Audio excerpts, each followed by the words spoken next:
جو محروم لوگ ہیں ان کے اوپر پیسہ خرچ کرنا ہماری ذمہ داری ہے.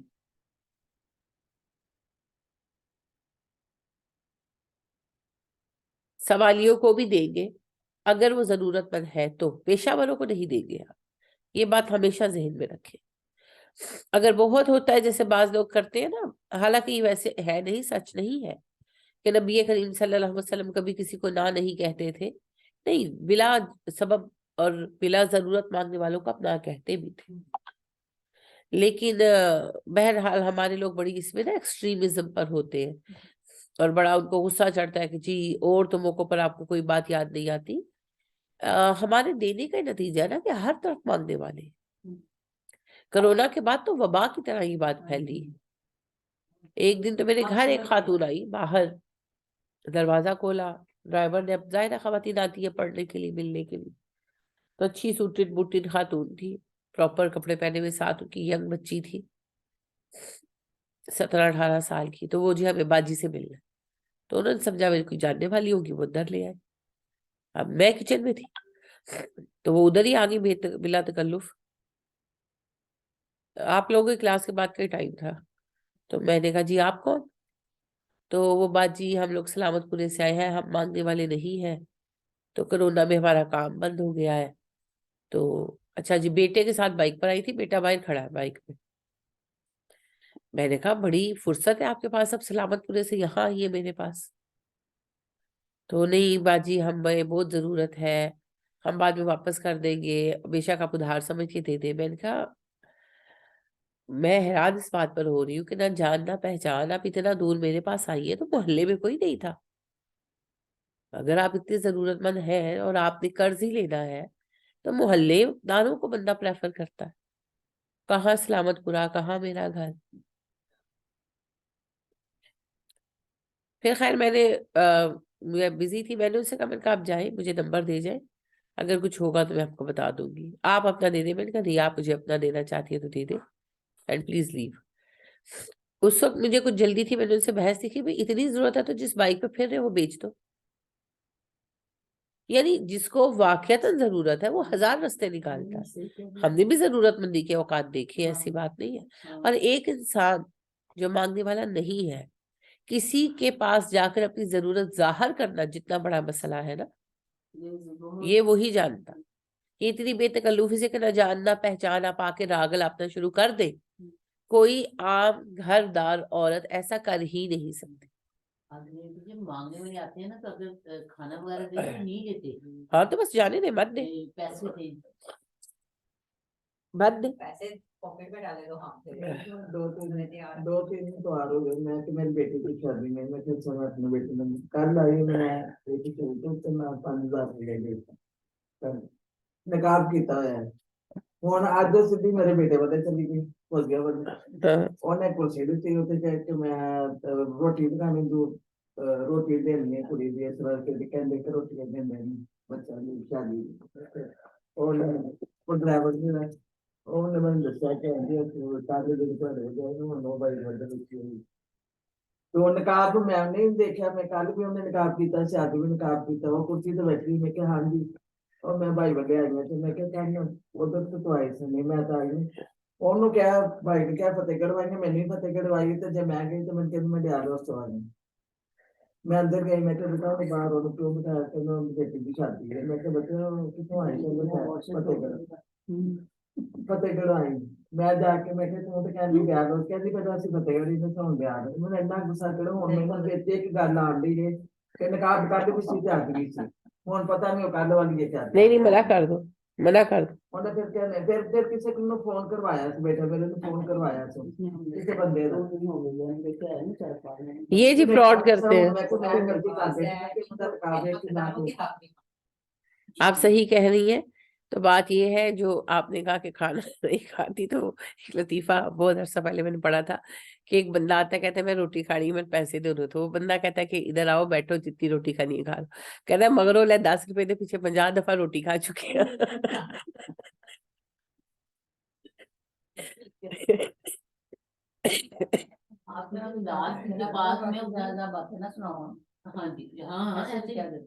ٹھیک ہے، وہ کہہ دیں، ان کی بات سن لے، مگر ایسے لوگوں کو پیسے نہ دیں۔ ینگ لڑکیاں 20-21 سال کی، وہ کوئی معذور بھی ہو تو بندہ سمجھ آتا ہے پھر وہ بھی اثر و مدد اتنے لوگوں نے اپنی عزتیں ایسے نیلام کر کے رکھ دی ہیں ینگ بچیاں۔ پیشہ ہے جی، پیشہ ہے، ریکٹس ہیں یہ سارے، یہ پیشہ ہے پورا، لہٰذا یہ بھی ایک جو ہے نا طریقہ ہے مانگنے کا، کہ ینگ بچیوں کو دیکھ کر لوگوں کے دل پہ سیج جاتے ہیں، اور اس طرح بہرحال بالکل اس طرح کی ان کو بھکاریوں کو مت دیں۔ اور جن کو بہت ہے کہ جی نہ کرنے سے گناہ ہوتا ہے، اللہ رسول کے نام پہ مانگتے ہیں، گولی ٹافی رکھ لیں، وہ پکڑا دیں۔ اگر بہت کسی کو، ویسے میں تو اس بات کو مانتی ہی نہیں، اس طرح تو شیطان نے بھی اللہ کے نام کی قسم کھا کر کہا تھا، تو یہ تو ہر ڈھونگی اللہ کے نام کی ہی بات لائے گا بیچ میں، تو یہ تو کوئی بات نہیں ہے۔ لیکن بہرحال بعض لوگوں کو بہت وہم ہوتا ہے، بڑے پریشان ہوتے ہیں، تو کوئی سستی گولی ٹافیاں رکھ لیں اور ان کو وہ دے دیں، اگر بہت یہ بے قراری ہے تو بالکل مت دیں ایسے لوگوں کو، کیونکہ ان کی وجہ سے صحیح کہہ رہی ہے نا ہی کہ جو حقدار ہے نا وہ بیچارے بھی محروم ہو جاتے ہیں۔ ایک عرب حکایت ہے بڑی خوبصورت، کہ ایک شیخ جو ہے، ایک قبیلے کے سردار ٹریول کر رہے ہوتے ہیں صحرا میں گھوڑے پر، تو انہیں کسی کے کراہنے کی آواز سنائی دیتی ہے، وہ رک کر دیکھتے ہیں تو ایک بندہ جو ہے وہ ریت میں دبا پڑا ہوتا ہے، وہ ریت ہٹاتے ہیں، اسے نکالتے ہیں، وہ پانی مانگتا ہے، پانی پلاتے ہیں، تو وہ بتاتا ہے کہ میں مسافر تھا، میرا گھوڑا بھاگ گیا اور میں طوفان میں پھنس گیا، تو اگر آپ مجھے آبادی تک لے جائیں تو میں آگے اپنے لیے ارینجمنٹس کر لوں گا۔ تو اسے سہارا دیتے ہیں، گھوڑے تک لاتا ہے اور گھوڑے پر بیٹھتا ہے، وہ چڑھنے کی کوشش کرتا ہے بندہ، لیکن وہ چڑھ نہیں پاتا، گر پڑتا ہے، تو وہ شیخ سے مدد مانگتا ہے کہ اگر آپ مجھے تھوڑی ہیلپ دے کر گھوڑے پر بٹھا دیں، کہ میرے اندر انرجی نہیں ہے۔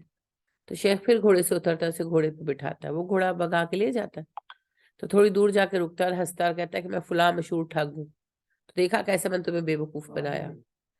تو وہ آواز دیتے ہیں، جو قبیلے کے سردار ہیں شیخ، وہ پیچھے سے آواز دیتے ہیں کہ رکو، تو وہ پلٹ کے کہتا ہے کہ نہ تو مجھ سے فریاد کرنا اور نہ ہی رحم کی امید رکھنا، ایک ٹھگ سے رحم کی امید نہیں ہوتی، نہ میں رحم کرتا ہوں۔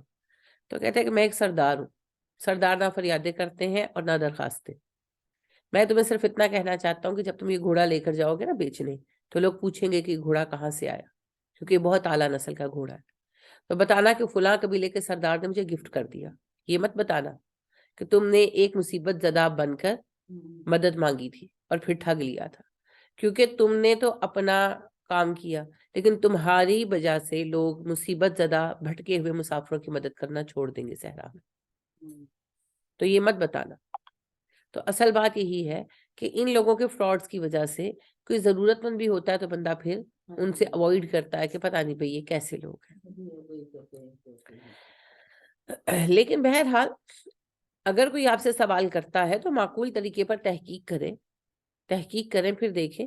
کچھ عرصہ پہلے ایک خاتون نے رابطہ کیا اور انجان تھی، تو وہ کہنے لگی کہ جی وہ ہم تو بھوکے مر رہے ہیں، کھانے کو ایک ہفتے سے کچھ نہیں ہے وہ۔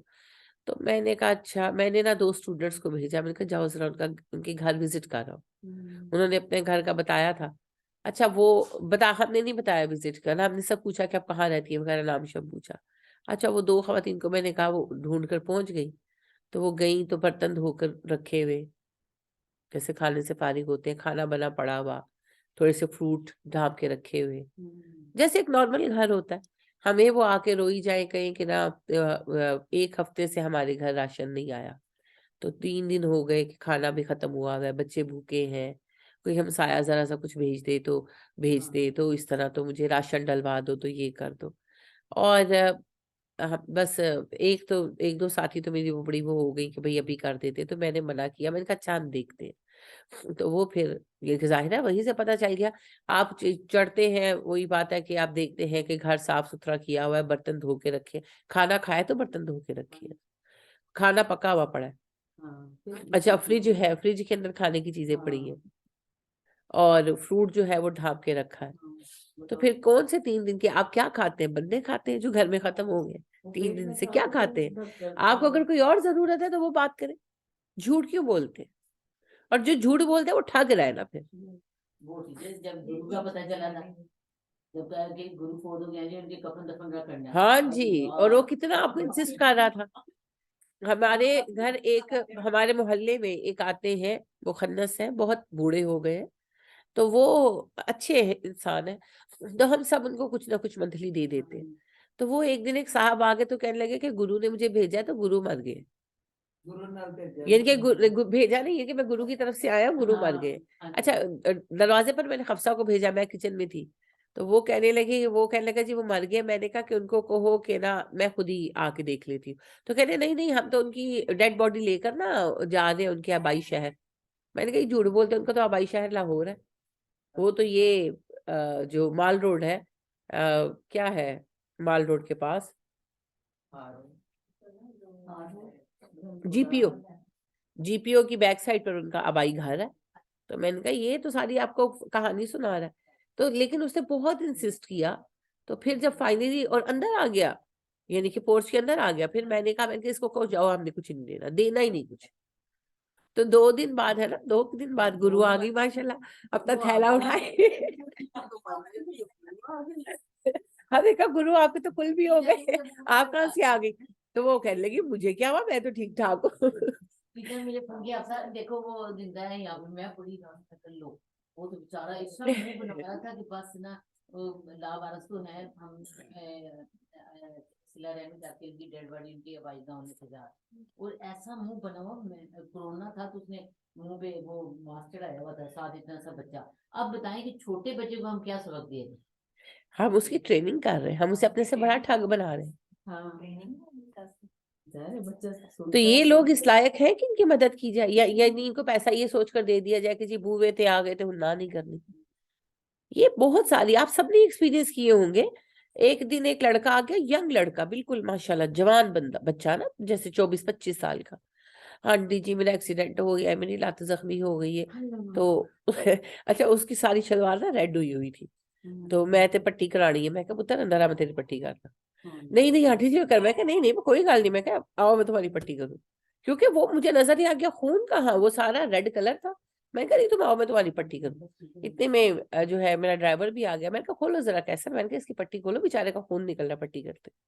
نہیں نہیں یار، نہیں نہیں، اس نے کیسر نے مین وائل اس کی پٹی کھینچ دی، کچھ بھی نہیں، ٹانگ صاف ستھری، وہ ریڈ روئی باندھ کے نا. تو میں نے کہا کہ تمہیں میں بے وقوف نظر آتی ہوں، یہ تمہیں لگتا ہے کہ میں دیکھ کر مان لوں گی کہ یہ خون ہے. اور دوسری بات، میں نے کہا جوان لڑکے ہو ماشاءاللہ، جس کو کہتے ہیں کہ اڈی مارو تے پانی نکلے. تو کیا، میں نے کہا کیوں کر رہے ہو یہ سارے ڈرامے تم لوگ؟ تو بس یہ جو ہے نا ہڈ حرامی ہے، اس ہڈ حرامی کا سبب ہم ہے، کیونکہ ہم ہر مانگنے والے کو بلا سوچے سمجھے پکڑا دیتے ہیں. اگر ان لوگوں کو پیسے نہ ملتے ہو روزانہ کے، تو یہ سردی گرمی میں آ کے کھڑے ہو سڑکوں کے اوپر. ان کو ملتے ہیں تو یہ آ کر بیٹھتے ہیں. اور آپ یہ دیکھیں کہ ایک ہی جگہ سے یہ روز اکٹھے کر کے لے کر جاتے ہیں. تو گدے تو ہم ہیں. اور باقاعدہ یہ جو جگہ ہے، یہ مختلف ریکٹس کے درمیان ڈسٹریبیوٹیڈ ہوتی ہے. اور وہ یعنی کہ جو بیٹھتے ہیں وہاں پر مانگنے والے، وہ پیچھے ریکٹ کو پے کرتے ہیں، کتنے % ان کا، اتنے % ان کا. یہ تو باقاعدہ منظم ریکٹس ہیں.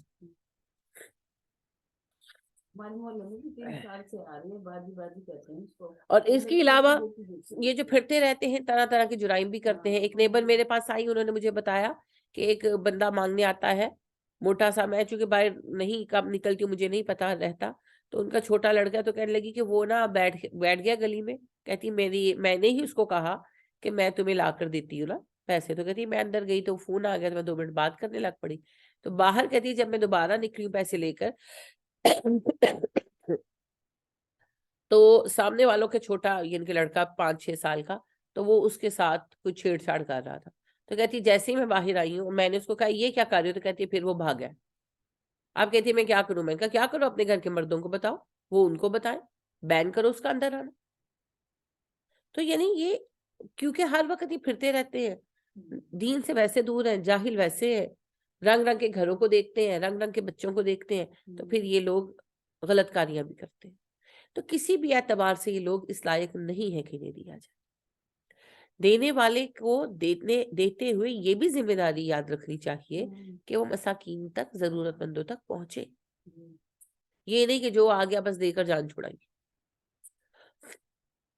تو ان لوگوں کو بالکل نہیں دینا چاہیے، بالکل غلط ہے. اور وہ آتے ہیں ہمارے محلے میں 3 سال سے وہ مر گئے اور میں کب اس کا ٹرسٹ ماس نہیں ہوتا سامنے بھاگنے میں بھی وہ اتنا اس کا جو ہماری گلی میں آتی ہے میں جمعرات نہیں ہے پورا محلہ میں پوچھتا ہی اللہ اتنی بدماشی ہاں ایسے بھی کرتی ہے کئی 4 سال ہو گئے 4 مہینے ہو گئے میں نے 1 روپیہ نہیں پڑھایا تسی ہون پہ دے دو نہیں انہیں کہ نہیں دینا. والذین اور وہ لوگ جو یصدقون تصدیق کرتے ہیں بیوم الدین یوم جزا کی.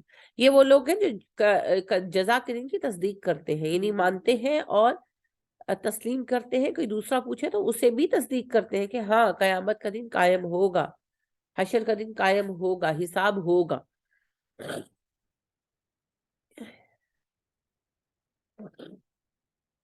کل ہی بڑی اچھی ویسے خاتون ہے, ایسا نہیں ہے کہ نہیں ہے, اچھی بہت اچھی ہے. ان کی طرف ہم لوگ تھے تو وہ کہنے لگی کہ ہم جو کپڑے بناتے ہیں اس کا بھی حساب ہوگا. میں کہا جی ہوگا. تو کہتی ہے اللہ کیوں لے گا حساب؟ میں کہا جی اللہ کی مرضی. یعنی عجیب بات ہے, یعنی ہم یہ چاہتے ہیں کہ ایک نعمت ہمیں مل گئی تو حساب نہ ہو, اور خود تو ہم اپنے بچے کو بھی پیسے دیتے ہیں کوئی سامان خریدنے کا, اور جب وہ واپس آتا ہے تو ہم کہتے ہیں کتنے دا آیا, ہاں باقی کتنے. تو خود ہم 100 روپئے کا حساب لیں اور اللہ اتنی نعمتیں دے اور پھر نہ پوچھے. تو وہ مجھے بہت ہنسی آئی ان کی بات پر. شادی ہے, ان لوگوں کے گھر تو ذرا ظاہر تیاری چل رہی ہے, تو کہنے لگی کہ اگر ہم مہنگے کپڑے پہنتے تو حساب ہوگا اس کا بھی. میں نے کہا جی, تو کہتے ہیں کیوں لے گا اللہ حساب, کپڑے سن دے کے پھر کیوں حساب لے گا. تو میں نے کہا جی اللہ کی مرضی, کیونکہ ہم لوگ نکل ہی رہے تھے, ٹائم نہیں تھا ڈسکشن کا. میں نے کہا جی اللہ کا مال ہے, اللہ کی مرضی, حساب تو ہر نعمت کا ہوگا.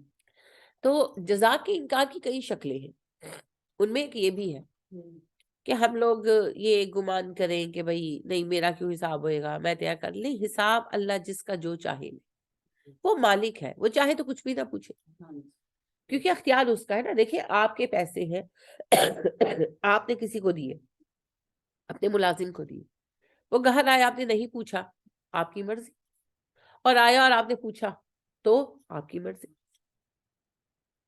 بالکل اسی طرح ہمارا کریم مالک ہے, جو دیا اس نے دیا. اگر وہ درگزر کر دے اور کچھ نہ پوچھے تو اس کی مرضی, اگر وہ سب کچھ پوچھے تو اس کی مرضی, اگر وہ کچھ چھوڑ دے کچھ پوچھ لے تو اس کی مرضی. ہاں دعا کرنی چاہیے, اللہم حاسبنی حسابا یسیرا, اللہ میرا حساب آسان کر. تو وہ جس کے لیے جیسا چاہے رویہ رکھے, ہمیں کیوں کیا کا اختیار نہیں. والذین اور وہ لوگ ہوں جو من عذاب ربہم اپنے رب کے عذاب سے مشفقون ڈرتے ہیں. شفیقہ ہوتا ہے کانپنا, اسی لیے شفیق اس کو کہتے ہیں جس کا دل نرم ہوتا ہے. مشفق کہتے ہیں جو کانپے یعنی خوف سے کانپ اٹھے, جس کا دل نرم پڑ جائے, جس کا جسم نرم پڑ جائے. یہ وہ لوگ ہیں جو اپنے رب کے عذاب کا سوچتے ہیں تو کانپ اٹھتے ہیں, لرز اٹھتے ہیں, قیامت کے عذاب سے ڈرتے ہیں.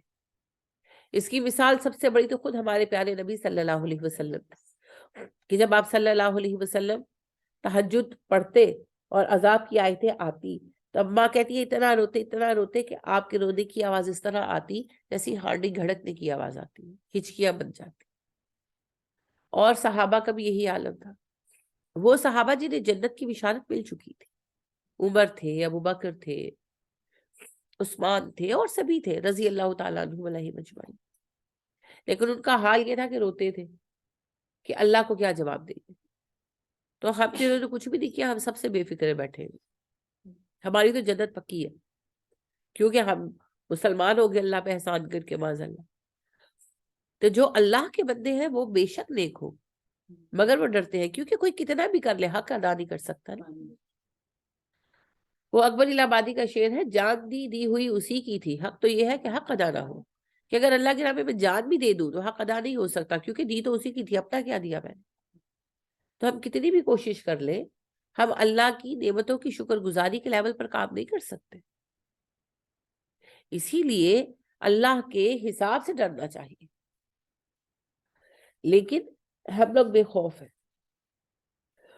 اسی لیے بے عمل بھی ہے. انہ بے شک عذاب ربہم ان کے رب کا غیر معمون, بے خوف ہونے کی چیز بھی نہیں ہے. غیر علاوہ ہے معمون امن میں آنے کے, تو غیر معمون بے خوف ہونے کی چیز نہ ہونا. بے شک تیرے رب کا عذاب، ان کے رب کا عذاب ایسی چیز ہے جس سے بے خوف ہوا بھی نہیں جا سکتا۔ آج ہم ہر چیز کا خوف کرتے ہیں، اللہ کے عذاب سے نہیں ڈرتے، ہے نا؟ یعنی کہ پردے کی ایک چھوٹی سی بات آپ لے لیں تو ہم کہتے ہیں جی لوگ کیا کہیں گے، بڈھی ویلے اس کو پردہ یاد آیا، بچیوں کو ہم اگر عبایا پہنا دیں گے رشتے نہیں ہوں گے، کتنے خوف پالے ہوئے، لیکن اللہ سے نہیں ڈرتے کہ ہم جو بے پردہ پھر رہے ہیں تو اللہ کو کیا شکل دکھائیں گے؟ کیوں ہم اتنے ڈھیٹ ہیں کہ ہمیں چینج نہیں آتا؟ کیوں چینج نہیں آتا؟ ہمیں خوف ہوئے ہوئے ہیں، رشتہ داروں کی ناراضگی کا خوف ہے، شوہر کی ناراضگی کا خوف ہے، کوئی باتیں سنا دے گا اس کا خوف ہے۔ اگر خوف نہیں ہے تو اللہ کی ناراضگی کا خوف نہیں ہے، اس کے عذاب کا خوف نہیں۔ تو اللہ کہتے ہیں دراصل یہ لوگ اپنے رب کے عذاب سے ڈرتے ہیں، بے خوف نہیں ہوتے، اور رب کا عذاب ایسا ہے بھی نہیں کہ اسے بے خوف ہوا جائے۔ والذین، اور وہ لوگ، وہ لفروجہم، اپنی شرم گاہوں کو، حافظون، حفاظت کرنے والے۔ فرج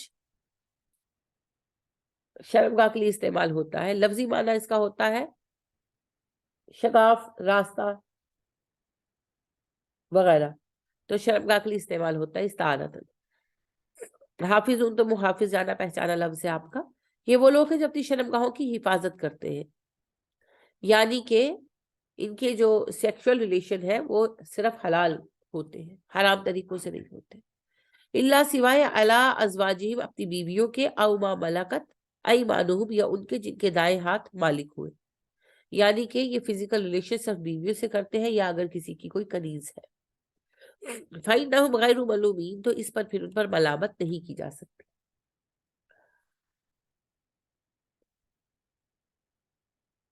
یعنی کہ یہ لوگ زنا سے دور بھاگتے ہیں، ناجائز تعلقات نہیں بناتے، اپنی ضروریات جائز طریقے سے پوری کرتے ہیں، منکوحہ بیویاں ہیں جن کے ساتھ ان کا رشتہ ہے۔ اب ایک بیوی ہے، کسی کی زیادہ بیوی ہے، اس پر آپ اعتراض نہیں کر سکتے۔ ہمارے یہاں تو باتیں ہوتی ہے نا، اگر کوئی دوسری شادی کر لے تو جی اس کو تو بڑا شوق ہے، اس کو تو یہ ہے وہ ہے، اس کو آگ لگی ہوئی ہے، قسم کے گھٹیا جملے ہم بولتے ہیں۔ تو بات یہ ہے کہ یہ اگلے کا حق ہے، اللہ نے کہا فَإِنَّهُمْ غَيْرُ مَلُومِينَ، اس پر ملامت نہیں ہو سکتی۔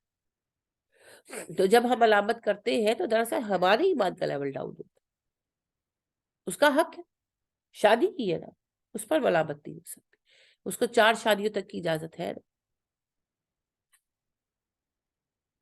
اسی طرح اگر کوئی اپنی کنیز کو بحیثیت بیوی ساتھ رکھے، آپ کو پتا ہے اس کی حدود آپ تفصیل کے ساتھ پڑھ چکے ہیں کہ اگر کوئی اپنی کسی کنیز کو بحیثیت بیوی ساتھ رکھے گا تو پھر وہ اس کی بیوی ہی ہوگی ہمیشہ۔ نکاح کی ضرورت نہیں ہے کیونکہ وہ آلریڈی اس کی ملکیت میں ہے، لیکن وہ پھر ہمیشہ اس کی بیوی رہے گی، جو اس سے اولاد ہوگی وہ جائز اولاد ہوگی اور وہ وارث ہوگی۔ اب وہ اس عورت کو چھوڑ نہیں سکتا، الگ نہیں کر سکتا، یا وہ عورت مرے گی یا وہ خود مرے گا تو جان چھوٹے گی۔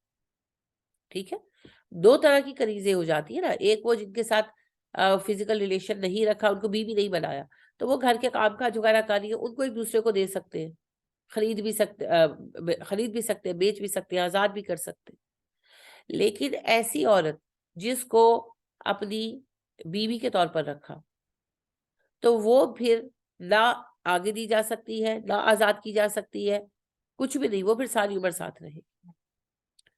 تو نبی کریم صلی اللہ علیہ وسلم کی 2 بیوی ایسی تھی، کون کون سی؟ جی، حضرت ماریہ قبطیہ رضی اللہ تعالیٰ عنہ اور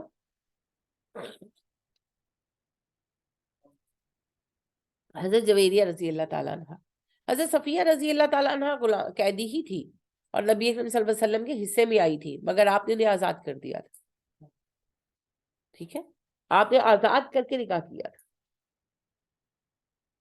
انہوں نے آپ سے کہا تھا کہ مجھے آزاد کر دیں، آپ کے حصے میں آئی تھی، پہلے کسی اور صحابی کے حصے میں گئی، تو پھر کسی نے مشورہ دیا کہ وہ سردار کی بیٹی ہے تو وہ آپ کے لائق ہے، یعنی کہ آپ کے حصے میں ایکسچینج کر لیں۔ تو ایکسچینج کیا، پھر آپ نے سے پوچھا کہ آپ مجھ سے کیا چاہتی ہے، انہوں نے کہا مجھے آزاد کر دیں، آپ نے آزاد کر دیا۔ تو پھر انہوں نے کہا، مسلمان ہوئی اور پھر کہا کہ میں آپ سے نکاح کرنا چاہتی ہوں، تو پھر آپ نے ایکسیپٹ کی ان کی آفر۔ تو ام المومنین حضرت ماریہ قبطیہ رضی اللہ تعالیٰ عنہ اور ام المومنین جویریہ رضی اللہ تعالیٰ عنہ، یہ دونوں وہ خواتین تھی جو آپ کو بطور کنیز ملی۔ جویریہ ایک جنگ میں ملی تھی اور ماریہ قبطیہ جو ہے وہ مصر کے حاکم مقوقس نے بھیجی تھی۔ 2 کنیزیں بھیجی تھی، ایک سیرین تھی اور ایک ماریہ تھی۔ سیرین آپ نے ایک صحابی کو دے دی تھی، ان کے بیٹے ابن سیرین بڑے مشہور ہوئے، اور ماریہ قبطیہ خود آپ کے پاس رہی اور آپ نے انہیں بحیثیت بیوی رکھا، اور ان سے آپ کے جو بیٹے ابراہیم ہے آخری، وہ انہی سے پیدا ہوئے۔ تو اب بڑا ملامت کیا جاتا ہے ہمارے یہاں، خیر ابھی تو کنیزیں ہے ہی نہیں، لیکن اس کانسیپٹ کو بہت ملامت کا نشانہ بنایا جاتا ہے، تو یہ بھی غلط ہے۔ کیونکہ حلال کیا ہے، چلے یہ بتائیں، کیونکہ کہتے ہیں نکاح نہیں ہوا نا، تو حلال کیا ہے؟ جسے اللہ نے حلال قرار دیا، اور حرام کیا ہے؟ جسے اللہ نے حرام قرار دیا۔ تو جب اللہ نے کہا کہ جو کنیز آپ کے پاس ہے، اگر آپ اسے ہمیشہ، ایک آدھ دن کے لیے نہیں آپ کر سکتے، ہمیشہ کے لیے بیوی بنانا چاہتے ہیں، بنا لیں، مزید نکاح کی ضرورت نہیں ہے، تو بس یہی حلال ہے۔ اب دیکھیں نا، نکاح کی ضرورت اللہ نے حضرت ان سے بھی اللہ نے کہہ دیا ہم نے آپ کا نکاح کر دیا، آپ کو ضرورت نہیں، اللہ نے بس کہہ دیا۔ جی بالکل، اللہ نے کہہ دیا اور ہو گیا۔ اللہ کا حکم ہی سب کچھ ہے نا اصل میں، باقی تو سب بیکار باتیں۔ تو ابھی فی الحال تو کنیزوں کا کوئی سلسلہ نہیں ہے، لہٰذا فی الحال تو اس حکم کو ایک طرح رکا ہوئی سمجھے۔ اصل میں یہ ہے بھی جنگ کا قانون، کہ جنگ کے دوران جب قیدی ہاتھ میں آئے اور یہ پتا ہو، اس کے کئی راستے ہیں، ڈیسائیڈ کرے گا وقت کا حکمران کے کیا کرنا۔ قیدی قتل بھی کیے جا سکتے ہیں اگر وہ شرپسند ہے زیادہ، لیکن عورتوں بچوں کو نہیں مارا جائے گا، بوڑھوں کو نہیں مارا جائے گا۔ پھر ان کا کیا کرنا ہے؟ ان کو ویسے ہی آزاد کر سکتے ہیں اگر مناسب سمجھے، پیسے لے کر آزاد کر سکتے ہیں، فدیہ۔ اور اگر آپ سمجھتے ہیں، یعنی کہ حاکم وقت سمجھتا ہے کہ نہیں آزاد نہیں کرنا، تو قیدی بھی بنا سکتے، غلام بھی بنا سکتے، کیونکہ خالی قیدی کو رکھ لینا حل نہیں ہے نا۔ آپ اگر دنیا کے مسائل کو دیکھیں سیاسی مسائل کو، تو ایک بہت بڑا مسئلہ جو ہے نا وہ ہے پرزنرز آف وار، POW۔ اقوام متحدہ کے مسائل میں بھی بہت بڑا مسئلہ، قیدیوں کا کریں کیا کریں؟ کیا سب کو مار ڈالیں؟ میسو قتل ہو جائے گا۔ پھر کیا کریں؟ قید خانوں میں رکھیں، پھر وہ قوم پر بوجھ بنیں گے، تو کیا کیا جائے؟ ان کا کیا کیا جائے آخر؟ تو اسلام نے ہی اس کا حل دیا ہے، انہیں گھروں میں اکوموڈیٹ کر دو، یعنی کہ وہ سرکش ہے، آپ چھوڑتے ہیں پھر لڑنے آ جاتے ہیں، پھر لڑنے آ جاتے ہیں، تو ان کو چینج کرنا ہے، کیا کریں؟ مسلمانوں کے درمیان ڈسٹریبیوٹ کر دو۔ اب وہ مختلف مسلمان گھروں میں رہیں گے، ان کو دیکھیں گے، مہذب ہوں گے۔ آپ کے پاس جو میڈز آتی ہے بدتمیز ہوتی ہے، پھر تھوڑے عرصے میں ٹیم ہونی شروع ہو جاتی ہے نا، وہ خود بہت تھوڑی چینج ہو جاتی ہے، کافی چینج ہو جاتی ہے اگر لمبا عرصہ رہے تو۔ ماحول میں کا اثر ہو جاتا ہے نا، ماحول کا اثر ہو جاتا ہے، تربیت اثر کرتی ہے، تو وہ آپ کے درمیان رہیں گے، سیکھیں گے۔ خاص طور پر جو بچے آ جاتے ہیں وہ بہت چینج ہو جائیں گے، تو ان میں وہ شر نہیں رہے گا۔ اور پھر ایک فیملی نے لیا، وہ وہاں پر کام شام بھی کرے گا، اس کو کام بھی آ جائیں گے، اور جو ایبلٹی دیکھے گا مالک اس طرف لگا دے گا کہ اس میں یہ صلاحیت ہے، یہ سیکھ لے، اور دوسری طرف اس کا خرچہ بھی اس فیملی پہ پڑ جائے گا۔ تو یہ جو جنگی قیدی ہیں ان کی اکوموڈیشن کا مسئلہ حل ہو گیا، کھانے پینے کا حل ہو گیا۔ اب اس کے بعد ایک مسئلہ ہی آتا ہے کہ پھر ان کی شادیوں کا کیا ہو؟ سیکشول نیڈز بھی تو ہے، تو اس میں پھر 2 حل دیے گئے ہیں۔ ایک تو قیدیوں کی آپس میں شادیاں کرا دو، سوری غلاموں کی آپس میں شادیاں کرا دو۔ لہٰذا نساء میں آپ نے پڑھا ہے کہ تمہارے غلاموں اور کنیزوں میں سے جو نیک ہو ان کی شادیاں کرا دو، تاکہ دستی کی فکر نہ کرو، اللہ خود وسعت دے دے گا۔ پھر یہ بھی اللہ نے بتایا کہ اگر تم شادی کرنا چاہتے، ایک اور حل یہ دیا، اور تم اس لائق نہیں ہو کہ کسی اچھے خاندان میں شادی کر سکو، تو کسی مسلمان نیک کنیز سے شادی کر لو، اس کے مالک کی اجازت سے، ٹھیک ہے۔ اب تیسری شکل یہ آ گئی کہ اگر جو مالک ہے وہ خود ہی رکھنا چاہتا ہے، اپنی کنیز کو بیوی بنانا چاہتا ہے، اسے اچھی لگتی ہے، شکل کے اعتبار سے اچھی لگتی ہے، یا وہ بااخلاق ہے، یا کوئی بھی ایسی خوبی ہے، تو پھر اس کے لیے بھی اللہ نے یہ حق دیا کہ ہاں رکھ لو، بیوی بنا لو. اگر خود مالک رکھنا چاہے پھر نکاح کی ضرورت نہیں، کیونکہ وہ آلریڈی ملکیت میں ہے. لیکن بیوی بنا لیا تو وہ ساری عمر بیوی رہے گی، نہ چھوڑ سکتے ہیں نہ آزاد کر سکتے، کچھ نہیں کر سکتے، وہ ساری عمر بیوی رہے گی. اگر نکاح کر لے تو پھر بیوی نہیں ہے، بیوی تو بنا لے.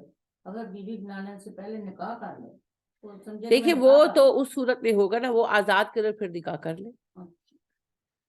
ہاں دیکھیں بات یہ ہے، ایک صورت میں اللہ کہہ رہے نکاح کی ضرورت ہی نہیں. ہاں حلال کر دیا نا بالکل.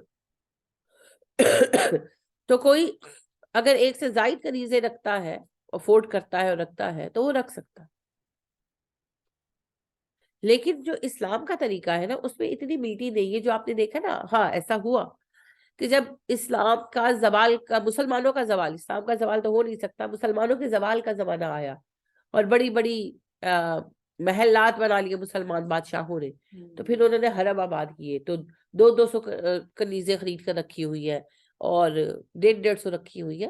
تو وہ جو تھا نا مسئلہ، وہ تو ان لوگوں کا دنیا پرستی تھی، اور وہ تو قطعی طور پر اسلام اس کو سپورٹ کر ہی نہیں سکتا، کیونکہ اتنی کنیزیں کہاں سے آئی گی. اچھا دلچسپ بات ہے، جنگیں تو رک چکی تھی، کیونکہ یہ تو لگے ہوئے تھے ناچ گانوں میں، رنگ رلیوں میں، تو جنگ تو ہو نہیں رہی تھی، پھر کنیزیں کہاں سے آ رہی بتائیں. ڈاکو قافلے لوٹتے تھے اور لڑکیاں اور لڑکے اغوا کر کے لا کے بیچ دیتے تھے اور یہ خرید لیتے تھے. تو یہ تو حرام ہے، یہ تو حرام ہے. عورت یا مرد کسی آزاد کو، نبی کریم صلی اللہ علیہ وسلم نے فرمایا بدترین افراد وہ ہیں جو کسی آزاد کو غلام بنا کر بیچے. تو یہ تو اسلام کے اندر حرام ہے. اور ہر مسلمان حاکم کا ذمہ ہے کہ جہاں تک اس کی ٹیریٹری ہے، اس کا دائرہ حکومت ہے، وہاں تک وہ سد باب کرے اس بات کا کہ قافلے نہیں لوٹے جانے چاہیے. امن و امان قائم رکھنا اس کی ذمہ داری ہے. اب مسئلہ کیا تھا کہ جو بڑے بڑے اس طرح کے ڈاکو تھے گروہ، ان کے سردار خود جا کے ملتے تھے وزیروں وغیرہ سے اور ان کو اچھی اچھی کنیزیں پیش کر دیتے تھے رشوت میں، تو وہ ان کی روک تھام نہیں کرتے تھے، جیسے آج آپ کے پولیس والے رشوت لیتے ہیں.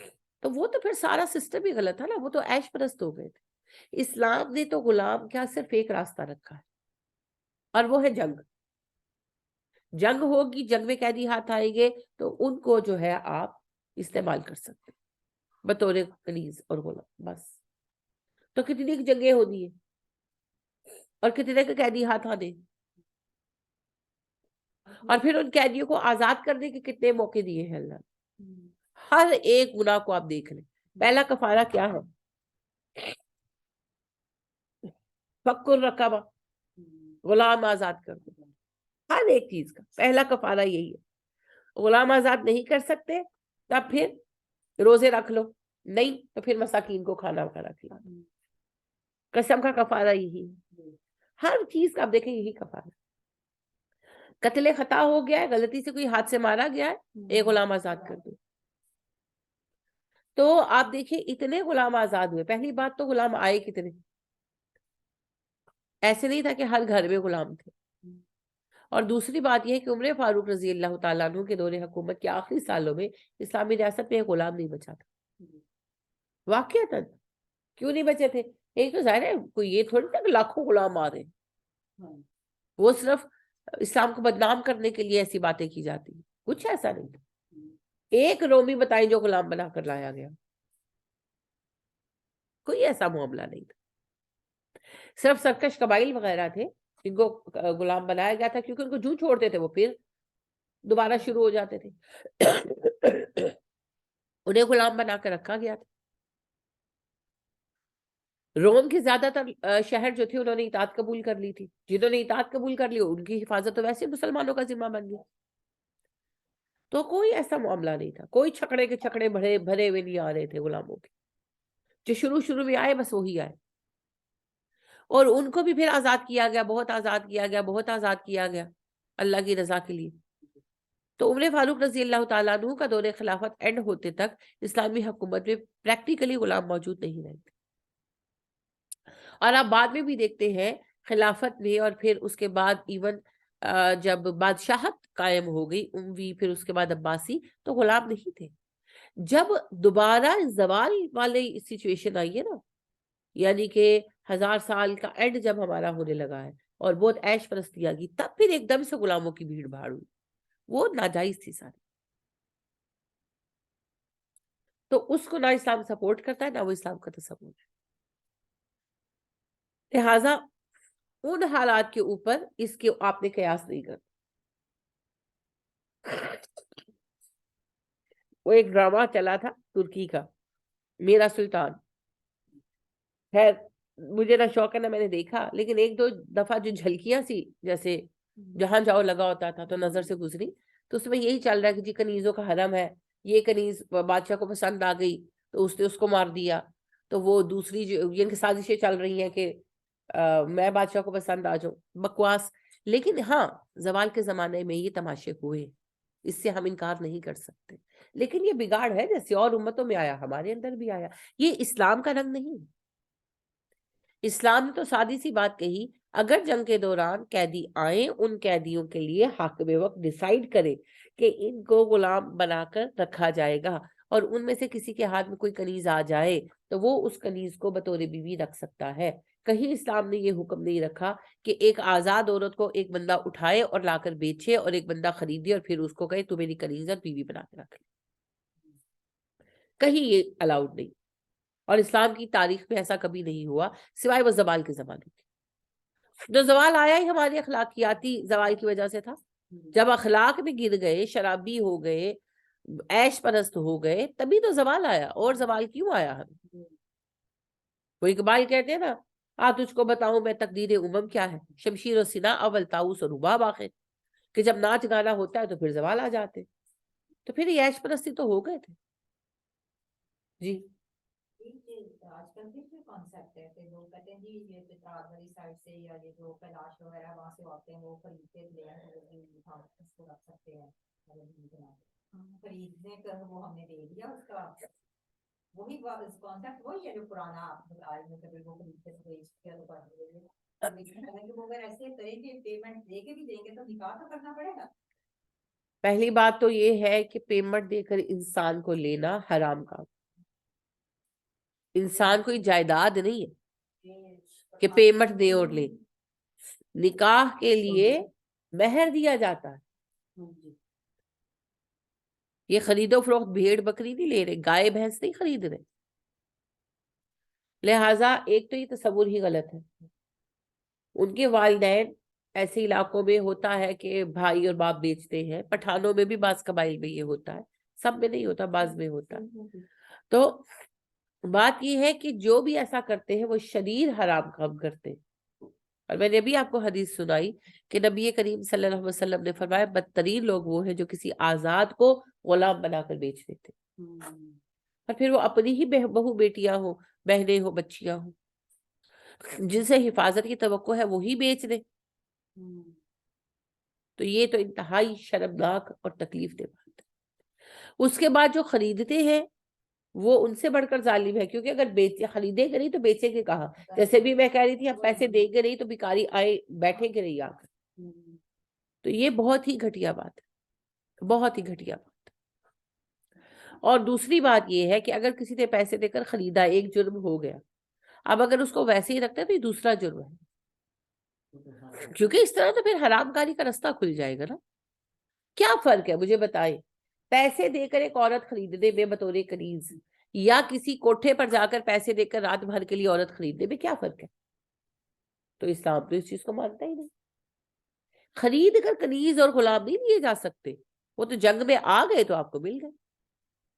اب اس کے بعد جس کو بیوی بنا لیا وہ تو ہمیشہ کے لیے ساتھ رہے گی. ہاں جسے ویسے کام کے لیے رکھا ہے اسے آپ آگے ٹرانسفر کر سکتے. اس طرح خرید و فروخت نہیں ہو سکتی. پھر تو ساری حرام کاری جائز ہو جائے گی. اچھا یہاں یہ بھی یاد رکھے کہ غلاموں کے لیے یہ جو قوانین ہے یہ صرف اسلام ہی میں نہیں ہے. یہ کرسچینٹی میں بھی ایز اٹ از ہی ہے. کوئی ایسی بات نہیں. آج کہتے ہیں نا کہ اسلام مسلمانوں کا یہ قانون بڑا گھناؤنا ہے. پہلی بات تو یہ ہے کہ بالکل گھناؤنا نہیں ہے، یہ بہت اچھا قانون ہے، اور اس کی سب سے بڑی مثال خود مسلمانوں کا زمانہ ہے. آپ دیکھیں جو غلام آئے مسلمانوں کے پاس، آپ ان کی تاریخ پڑھ کر دیکھیں، سارے مسلمان ہوئے اور ایک سے ایک بڑا عالم بنا، ایک سے ایک نامور بندہ بنا. کتنے ہی نام آپ کے سامنے ہیں. طارق بن زیاد غلام تھے موسیٰ بن نصیر کے، کتنا بڑا نام ہے آپ کا. اسی طرح آپ دیکھیں کہ یہ جو ہے بلال رضی اللہ تعالیٰ عنہ بھی غلام تھے، لیکن وہ مسلمانوں میں غلام نہیں تھے، یعنی کہ وہ کافروں کے غلام تھے. ابو بکر رضی اللہ تعالیٰ عنہ نے آزاد کر دیا تھا. میں تو ان لوگوں کی بات کری جو مسلمانوں میں غلام بن کر آئے، اور پھر آپ دیکھیں کہ وہ بڑے بڑے عہدوں پر پہنچے. پورا خاندان غلامہ، اس کی تاریخ میں اس بات کا ثبوت ہے. پھر آپ دیکھیں کہ یہ جو ہے عطا بن دینار، یہ بھی جو ہے غلام تھے، کتنے بڑے عالم بنے. پھر نبی اکرم صلی اللہ علیہ وسلم کے زمانے میں حضرت سالم مولا ابو حذیفہ، حضرت ابو حذیفہ رضی اللہ تعالیٰ عنہ کے غلام تھے سالم، انہوں نے پھر آزاد کر دیا تھا. تو وہ ماشاءاللہ اتنے عالم تھے قرآن کی کہ نبی اکرم صلی اللہ علیہ وسلم نے فرمایا 4 لوگوں سے قرآن سیکھو: عبداللہ بن مسعود، عبداللہ بن عمر، کعب الاحبار، اور سالم مولا ابو حذیفہ. تو مقصد کہنے کا میرا یہ ہے کہ ان کو احکامات کیا ہے غلاموں کے، جو خود کھاؤ انہیں کھلاؤ، جو خود پہنو انہیں پہناؤ، جیسے خود رہو ان کو رکھو. تو پھر غلام رکھنا آسان ہے. سفید ہاتھی پالنا محاورہ ہے نا، سفید ہاتھی پالنا ہی. تو پھر ان تربیتوں کے اندر وہ لوگ بالکل چینج ہو گئے تھے. محمود غزنوی کے والد سبکت تگین بھی غلام تھے، بتاؤں آپ کو. سبکت تگین کو بھی قافلے سے اٹھا کر بیچ دیا گیا تھا. بچے تھے، اپنی والدہ کے ساتھ اور والد کے ساتھ ٹریول کر رہے تھے، قافلے پر حملہ ہوا، ماں باپ مارے گئے، اور سبکت تگین کو اٹھا کر بچے جیسے اٹھائے گئے بیچ دیا. ایک بندے نے خریدا، پھر اس نے ان کی صلاحیتیں دیکھی تو ان کو وہ فوجی تربیت دلوائی ساری. پھر وہاں سے جو تگین وزیر تھے انہوں نے جوان ہو گئے تھے، ان کی صلاحیتیں دیکھی تو اس وزیر سے مانگ لیا. پھر بعد ازاں مزید وہ متاثر ہوئے، پھر وہ ٹائم آیا کہ اپنی بیٹی کی شادی کر دی سبکت تگین کے ساتھ. پھر جب حاکم وقت کی وفات ہوئی اور حالات زیادہ خراب ہوئے تو پھر ارتگین نے حکومت ٹیک اوور کر لی. پھر ارتگین کی وفات کے بعد ان کا بیٹا چھوٹا تھا اور کوئی حکومت سنبھالنے والا نہیں تھا، سبکت تگین گورنمنٹ میں آ گئے. پھر سبکت تگین کے بیٹے محمود غزنوی بنے. تو کہنے کا مطلب یہ ہے کہ اسلام میں غلامی کا کانسیپٹ ہی کچھ اور ہے، اور اس کا باقاعدہ ایک مقصد بنا دیا گیا ہے، اور اس کا ایک ہی نظریہ ہے، اور وہ ہے جنگیں.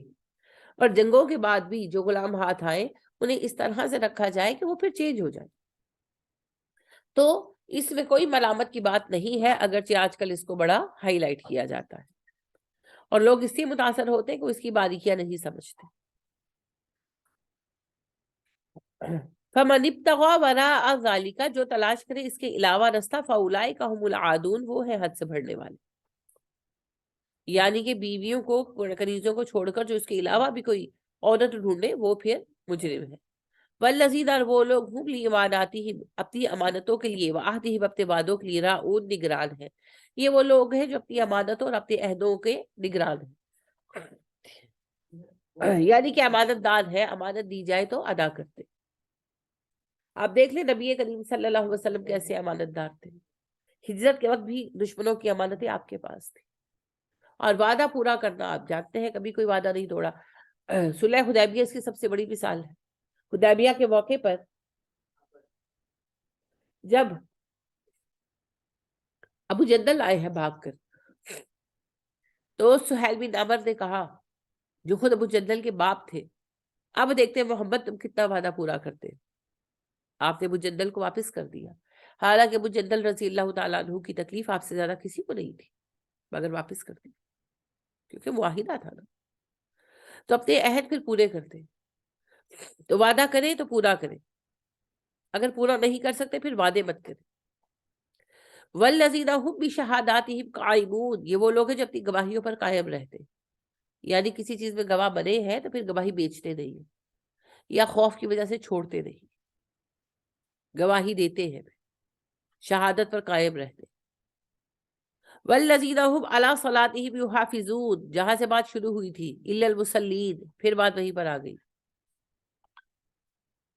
الا المصلین الذین هم علی صلاتہم دائمون، اب پھر بات آ گئی والذین هم علی صلاتہم یحافظون، یہ وہ لوگ ہیں جو اپنی نمازوں کی حفاظت کرتے ہیں، یعنی کہ بات وہی ہے، الفاظ کا تھوڑا چینج ہے، بات وہی ہے کہ اپنی نمازوں کو ضائع نہیں ہونے دیتے، یہ وہ لوگ ہیں۔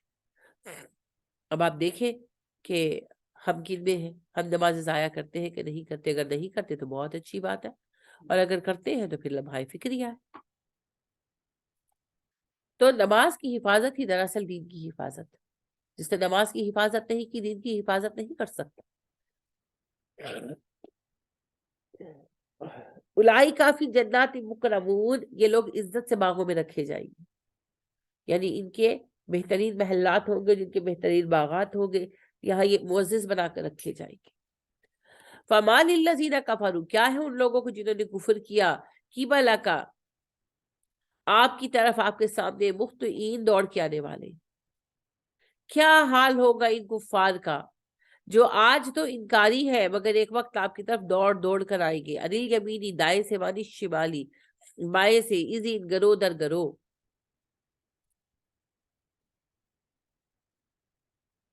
اللہ فرما رہے ہیں کیا تکلیف ہے ان کافروں کو جو آپ صلی اللہ علیہ وسلم کی طرف دوڑ کر آنے والے ہیں، دائیں سے، بائیں سے، گروہ بنا بنا کر، یعنی ایک دوسرے کی مدد کرتے ہوئے، یعنی کہ آپ صلی اللہ علیہ وسلم کو دین سے روکنے کے لیے یہ لوگ ایک دوسرے کی مدد کر رہے ہیں، گروہ در گروہ آپ پر پریشر بنا رہے ہیں۔ تکلیف کیا ہے انہیں؟ آیت مئو، کیا بھلا وہ جو لالچ رکھتا ہے، کل امرئن، ہر ایک شخص منہم، ان میں سے، ان کے یدخل، داخل کیا جائے، جنت، جنت میں، نعیمت، نعمتوں سے بھری، کیا ہر شخص یہ چاہتا ہے کوئی جنتوں میں داخل کیا جائے جو نعمتوں سے بھری ہو؟ یعنی اللہ کہتے ہیں کہ ہر بندہ ہی چاہتا ہے کوئی جنتی ہو، یہ کفار مکہ بھی یہی چاہتے ہیں، مگر بات ماننے کو تیار نہیں، دین کا کام روکنے کے لیے پریشر بلٹ اپ کر رہے ہیں۔ کلا، ہرگز نہیں، انا خلقناہم مما یعلمون، بے شک ہم نے انہیں پیدا کیا اس سے جو وہ جانتے ہیں، یعنی کہ ہم نے انہیں مٹی سے پیدا کیا۔ فلا اقسم، اور نہیں میں قسم کھاتا، برب المشارق والمغارب، رب مشرق کی اور رب مغرب کی، یعنی مشرق اور مغربوں کے رب کی، اپنی ذات کی میں قسم کھاتا ہوں، ان لقادرون، ہم اس پر قادر ہیں۔ ایک مٹی کے پتلے سے ہم نے انسان کو بنایا اور پھر ایک حقیر قطرے سے اس کی نسل جاری کر دی، تو اللہ کہتے ہیں میں اپنی قسم کھاتا ہوں کہ میں اس پر قادر ہوں۔ اللہ، اس بات کے اوپر، ان نبدل، کے بدل دے، خیر منہم، ان سے بہتر، اور میں اس پر بھی قادر ہوں کہ ان سے بہتر لوگ لے آؤں، انہیں بدل دوں، ان سے بہتر لوگ لے آؤں۔ وما نحن بمسبوقین، تب یہ ہم سے سبقت نہیں لے جا سکتے۔ یعنی اگر ہم انہیں ہٹا کر دوسرے لوگ لینا چاہیں تو یہ ایسا نہیں کر سکتے کہ بچ کر نکل جائے گا، دوسروں کا راستہ روک لے، کچھ نہیں کر سکتے، تب یہ بے بس ہو جائیں گے۔ فَذَرْهُمْ، بس چھوڑ انہیں، یخوضوا، بحثیں کریں، وَیَلْعَبُوا، کھیلیں، لگے رہے اپنی بحثوں میں، کھیل کود مچائیں، حتیٰ یہاں تک کہ یلاقوا، آن ملے، یومہم، اپنے دن کو، الذی، جس کا یوعدون، وہ وعدہ کیے جاتے ہیں۔ دیکھیں جی، بحثیں ویسے تو کئی طرح کی ہے، لیکن آج کل تو خاص طور پر مجھے یہ رنگ نظر آتا ہے، لگے رہتے ہیں ٹاک شوز میں۔ کیا ہے ٹاک شوز؟ بحثیں۔ اچھا فرض کریں سچی بات پر بھی بحث ہو رہی ہے، کوئی مسئلہ حل ہوا آج تک اس سے، تو پھر کیوں لگے رہتے ہیں؟ اور سارا ٹائم دیتے ہیں، مرد حضرات تو اپنی زندگیاں برباد کر رہے ہیں اسی، تو اللہ کہتے ہیں چھوڑ دو، لگے رہے، کرے بحثیں، ویسٹ کرے ٹائم اپنا، کھیل کود میں لگے رہے۔ دو طرح کی چیزیں ہیں نا، یا بیٹھ کر ڈسکشنز ہوتی رہتی ہے، اور یا پھر ناچ گانے دیکھے جاتے ہیں۔ اللہ کہتے ہیں چھوڑ دو، لگے رہے۔ اس دن تک مہلت ہے جب تک یہ آن ملے ہم سے، اور یہ وہ دن ہے جس کا وعدہ کیا جاتا ہے، ان کے قیامت کے دن تک کی چھوٹ ہے، کر لو ٹائم ویسٹ۔ یوم یخرجون من الاجداث سراعا، اور یہ وہ دن ہوگا جب نکلیں گے اپنی قبروں سے دوڑتے ہوئے، کأنہم، گویا کہ وہ، الی نصب، آستانوں کی طرف، یوفزون، دوڑتے ہیں۔ سمجھ رہے ہیں؟ جیسے اپنے بابوں کے مزاروں کی طرف دوڑتے ہیں نا خوش دلی کے ساتھ، اللہ کہتے ہیں قبروں سے نکل کر اس طرح میری طرف آئیں گے خوشی سے، یعنی کہ جلدی جلدی۔ آپ دیکھ رہے ہیں آج آپ یہاں پر کوئی معجزہ پڑھا لے، کوئی کوڈے کر لے، تو آپ کو دل دھرنے کی جگہ نہیں ملے گی۔ قرآن کلاس سے آئے تو 4-5 لوگ ہیں، تو اللہ کہتے ہیں قیامت کے دن یہی سوچ رہے ہیں۔ ہاں جی دنیا ایسے ہے جیسے فری بٹ رہے ہیں، لیکن اللہ فرماتے ہیں قیامت کے دن جب قبروں سے اٹھیں گے نا تو مجھے رب واحد مان کر اس طرح میری طرف آئیں گے جس طرح بھاگ بھاگ کر اپنے آستانوں پر جاتے ہیں، کوئی انکار نہیں کرے گا۔ خاشیتن جھکی ہوگی ابصارہم ان کی نگاہیں، ترہقہم چھا رہی ہوگی ان پر ذلت ذلت، ان کی نظریں جھکی ہوگی اور ان پر ذلت چھا رہی ہوگی، یعنی کہ انہیں پتا ہوگا نا کہ ہم نے زندگی میں تو شرک کیا، لہٰذا شرمسار ہوگی، اور ذلت چھا رہی ہوگی کہ رسوا ہو رہے ہوں گے نا۔ ہر قدم پر دیکھیں نا لباس نہیں ملے گا، عذاب ساتھ ساتھ جو حشر کے دن کا ہے وہ چل رہا ہوگا، تو پھر شرمندگی تو ہوگی۔ دنیا میں تو بڑے بڑے عزیز و کریم بنے بیٹھے تھے نا، آیت بھی آپ پڑھتے ہیں ذُقْ إِنَّكَ أَنْتَ الْعَزِيزُ الْكَرِيمُ، مزہ چک تو بڑا معزز تھا، بڑا غالب تھا، تو پھر وہ سارے غلبے دھرے رہ جائیں گے نا۔ ذَلِكَ الْيَوْمُ الَّذِي كَانُوا يُوعَدُونَ، یہی وہ دن ہے جس کا وہ وعدہ کیے گئے تھے، جس کا وہ انکار کرتے رہے، جس کو بھول کر بیٹھے رہے۔ تو اس دن کی تیاری کرتی ہے جی، اور اس دن کے آنے میں وقت بہت نہیں رہ گیا، یہ بھی یاد رکھیں۔ 1444 ہجرہ میں آپ بیٹھے، نبی کریم صلی اللہ علیہ وسلم نے کہا میری امت کی عمر یہود کی آدھی ہوگی، یہود کی عمر 3000 سال ہے، تو ہماری پھر 1500 بنتی ہے نا، تو 1444 میں تو بیٹھے ہیں، باقی کتنے بچ گئے؟ 56 سال، اور آپ نے کہا 500 سال اللہ ایکسٹرا گرانٹ کریں گے، میں امید کرتا ہوں۔ تو یہی وہ زمانہ ہے جس میں آپ دیکھیں گے سب کچھ۔ میں تو یہ سمجھتی ہوں کہ اس اسلامی صدی کے آخر پر عیسیٰ علیہ السلام کا ظہور اور یہ واقعات ہم دیکھیں گے، یعنی ہمارے بچوں کے بچے دیکھیں گے، اور اس کے بعد اسلام کا غلبہ دیکھیں گے، سارا انشاءاللہ ملاحظہ کریں گے، اور پھر اس کے بعد اینڈ آف ٹائم، اس کے بعد پھر اللہ نے حشر قائم کر، اینڈ آف ٹائم میں تو سب ختم ہو جانا، پھر اللہ نئے سرے سے کھڑا کریں گے۔ تو اس دن کی تیاری کریں، کیونکہ یہ ہے یوم التغابن، ہار اور جیت کا دن، تو اس دن کے فیصلے کے لیے آج کام کریں۔ اللہ ہمیں توفیق عطا فرمائے، آمین۔ سبحانک اللہم و بحمدک ونشہد ان لا الہ الا انت ونستغفرک ونتوب الیک۔ السلام علیکم۔